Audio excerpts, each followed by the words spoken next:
વલસાડમાં ચીપવાડ ગરનાળા પાસે રોડ બેસી ગયાની ઘટના માર્ગ પર મોટી તિરાડો પડતા જોખમી સ્થિતિ જોવા મળી છે।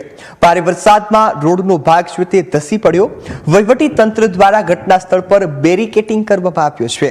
ગરનાળામાં પાણીનો ધસમસતો પ્રવાહ હજુ પણ યથાવત છે। રિક્ષા તણાતા જે દ્રશ્યો છે તે સર્જાયા હતા।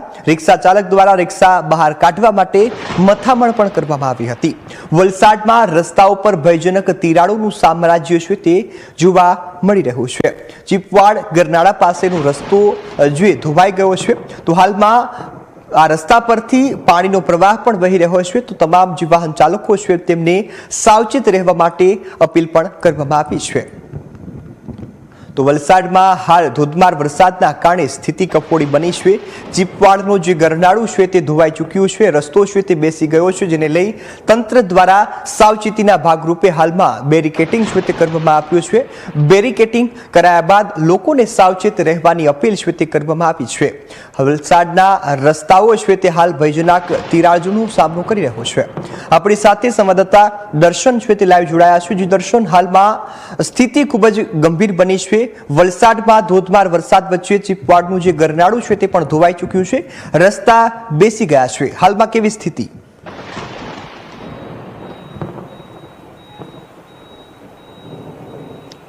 રોનક, ચીપવાડ ગરનાળામાં જે સતત પાણી છે તે અત્યારે પણ વહી રહ્યા છે। વરસાદ તો બંધ થઈ ગયો છે પરંતુ પાણી જે છે તે સતત વહી રહ્યા છે। તેની સાથે જ આ જે દિવાલ હતી રોડની અડીને જ્યાં બનાવવામાં આવેલી હતી તે દિવાલ આખી ધરાશાયી થઈ ગઈ છે ને રોડની નીચે જે પુરાણ કરેલું હતું તેની માટી પણ ધસી પડી છે। ગઈકાલે આ એ જ જગ્યા છે જ્યાં ગઈકાલે મોટી સંખ્યામાં લોકો અહીંયાથી જે ચીપવાડ ગરનાળામાંથી પાણી વહી રહ્યું હતું તેના વિડીયો બનાવવા માટે આ જ જગ્યા પર ઊભા રહીને વિડીયો પણ બનાવી રહ્યા હતા।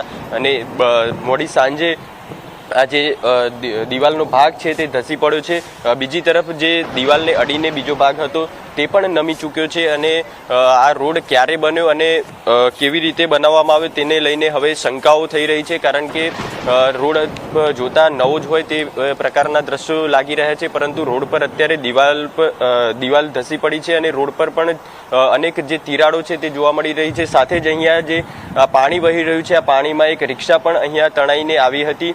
થોડી વાર પહેલા જ જે રિક્ષા ચાલકો અને કેટલાક લોકો હતા તેને બહાર કાઢવાનો પ્રયાસ કરી રહ્યા હતા, પરંતુ પોલીસના એક જવાન અહીંયા હાજર હતા, તેમને જે રિક્ષા ચાલક અને જે માણસો હતા તેમને હટાવ્યા છે।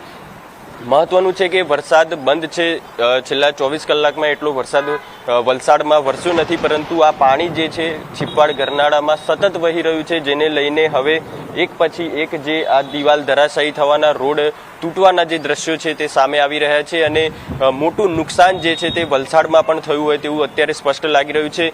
મહત્વનું છે કે જે પ્રકારે સતત વરસાદ વરસ્યો, નદીમાં જે પૂરની પરિસ્થિતિ સર્જાઈ તેના પાણી હજુ પણ ચાલી રહ્યા છે અને હજુ પણ જે વલસાડ શહેરનું આ ચીપવાડ ગરનાળું છે તેમાં સતત પાણી અત્યારે વહી રહ્યા છે। રોનક, જી બિલકુલ દર્શન, હાલમાં તંત્ર દ્વારા કેવી અપીલ કરવામાં આવી છે, તંત્રે કેવી તૈયારીઓ કરી છે જે વરસાદ છે તેની સ્થિતિને લઈ?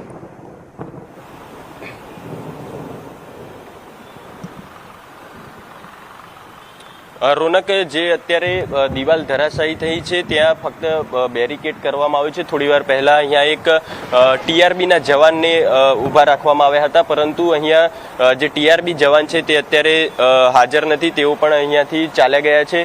જે પ્રકારે આપ આ રોડની પરિસ્થિતિ જોઈ શકો છો, આ રોડ પણ ગમે ત્યારે બેસી જાય એ પ્રકારના દ્રશ્યો લાગી રહ્યા છે અને જો અત્યારે વધુ વરસાદ આવે તો આ જે પરિસ્થિતિ છે તે હજુ ગંભીર બની શકે છે। એટલે કે વલસાડ નગરપાલિકાએ તાકીદે સમારકામની જે પ્રક્રિયા છે તે કરવી જોઈએ અને બેરિકેડિંગ જે છે તે યોગ્ય રીતે કરવું જોઈએ, જેથી કરીને અત્યારે કેટલાક લોકો પણ અહીંયા આવી રહ્યા છે અને આ જે દિવાલ ધસી પડી છે તેને જોવા માટે આવી રહ્યા છે। એટલે કે પોલીસના જવાનો અહીંયા ખડે પગે રાખવા જોઈએ, એટલે કે કોઈ બીજી ઘટના ન બને। સાથે જ જે જિલ્લા તંત્ર અને નગરપાલિકા જે તંત્ર છે તેમના દ્વારા આવા તમામ જે રોડ હોય, રસ્તા હોય કે બ્રિજ હોય તેને અત્યારે આઈડેન્ટિફાઈ કરી લેવા જોઈએ, કારણ કે આ પ્રકારની ઘટનાઓ હજુ પણ બની શકે છે. એક પછી એક આવી ઘટના પણ સામે આવી જ છે.